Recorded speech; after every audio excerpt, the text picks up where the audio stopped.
Hey guys, welcome back. In this video, I'll be doing a review on the Reebok Power Lite Mids.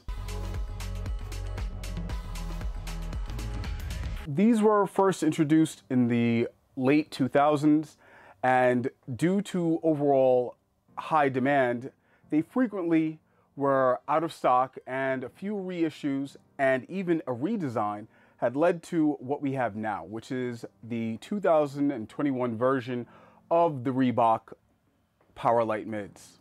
A lot has changed since the initial design, and I'm going to name the benefits, what I've liked about their improvements and what I haven't. First, I've bought these in a size 12 toe box width of 113.5 millimeters, 84.50 millimeters in heel width, 3 millimeters stack height, and a 5 millimeter removable inner sole. These come in at a heavy 402 grams. At 402 grams, these are some heavyweight shoes, at least for the shoes that I normally review. These are definitely not minimalist shoes, but they do have some of the key prerequisites to be a minimalist shoe. One is a wide toe box, and of course, a lack of instep, so no forced instep here, and zero drop heel. You may know that my physical fitness regime consists of lifting weights, and as I discuss of the many issues dealing with low arches, flat feet, or overall foot problems, I always get a question as to a viable alternative to minimalist shoes in the gym, but one that has stability in order to perform deadlifts and squats at a heavy weight. And usually people go for the tried and true Chuck Taylors. In this day and age, there are many more options available in which you can buy specified deadlift shoes, deadlift slippers. Just a variety of footwear choices have exploded in recent years, but I wanted to cover what I felt was the best alternative to the Chuck Taylors, which were the Reebok Powers. Now, they describe this as a leather upper. This is a canvas type blend, a woven outer. I see no leather on the inside, so let's just call it what it is. This is a canvas shoe predominantly. Nice cushioning on the tongue. I like the reinforced toe. Now, this change in texture is almost something like you'd find in a plasti dip. And this helps to actually keep the form of the toe. And the gluing of the upper is phenomenal. There is no sign of any gaps at any of the usual weak points of a shoe. And while not known for its flexibility, this is more of a stability-based shoe, it does have some level of flexibility.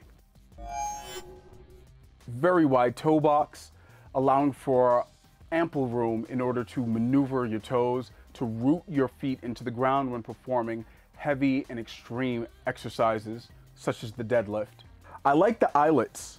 This oval eyelet allows for the laces to keep their original form and shape, providing for better feel, because once the laces become tight and narrow, when you cinch up the laces tight enough, it's like having a dental floss strapped on top of your foot, which is not a good feeling.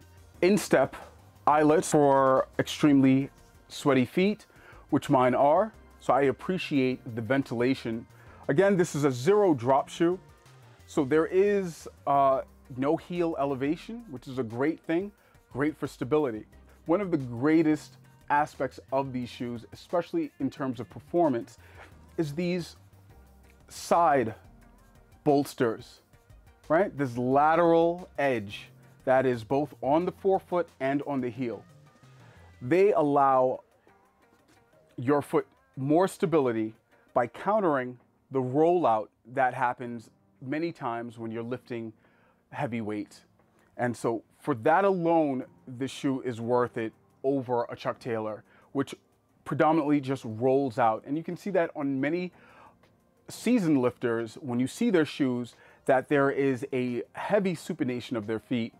And this shoe design stops that from happening. I'm not saying it can't happen with extreme weight, but it is definitely mitigated by having these winglets.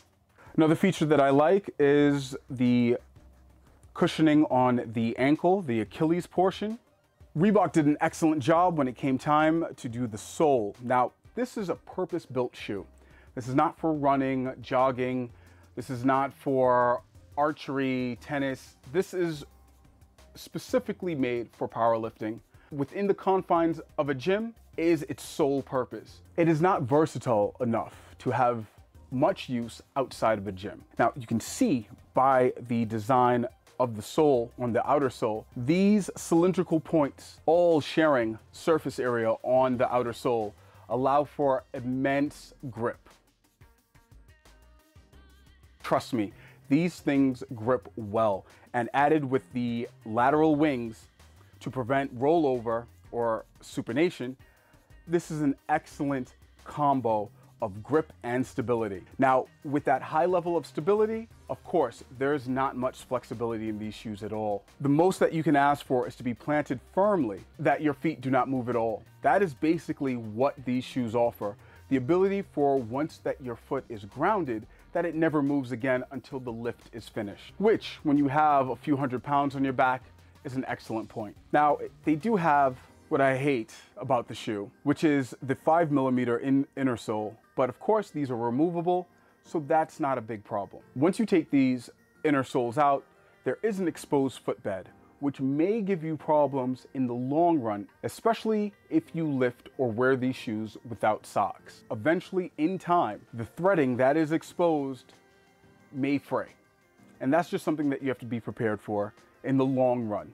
But I've worn these numerous times lifting, sockless of course, and I have not seen the significant wear and tear. One of the great designs about this shoe is that the footbed actually, once you take the inner sole out, the footbed actually sinks below the line of the outer sole. So your foot is basically around this level, which is excellent.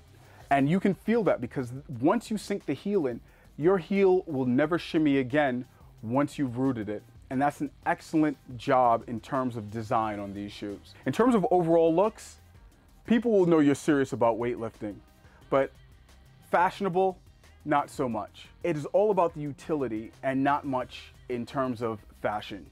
Hence why it only comes, at least in men's, in one colorway. What I didn't like about the shoes, the price. From its beginning, these shoes were $90.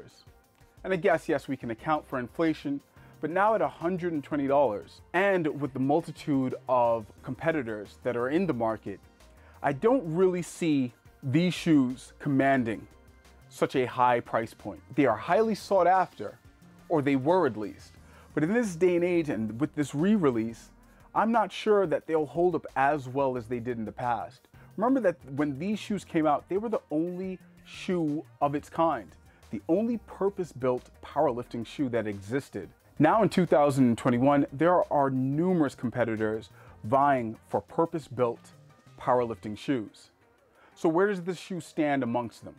Well, because of the price point, not as high as they used to be.